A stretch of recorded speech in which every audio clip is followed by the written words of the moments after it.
قالوا إن العرب تركوا غزة وحيدة تعاني الويلات في مدى 6 أشهر كاملة.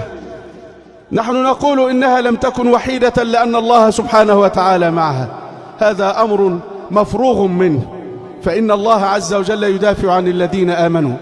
لكننا نقول يا ليت العرب تركوها وحيدة، يا ليت العرب تركوها وحيدة، لأننا نرى كيف أن العرب يحشرون أنوفهم ليزيدوا المعاناة على أهلها، لا يقللوا من معاناتهم.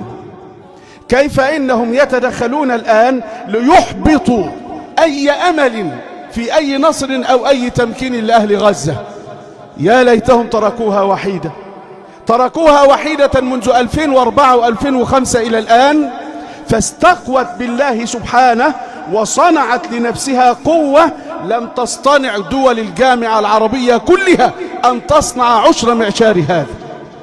يا ليتهم تركوها وحيدة، لأنهم لو تركوها وحيدة لوجدنا أناسا يقدمون الموت على الحياة ويرغبون في الشهادة ليس في البقاء على الأرض أذلة، ويتمنون على الله ويتمنعون على المكر، يتمنعون.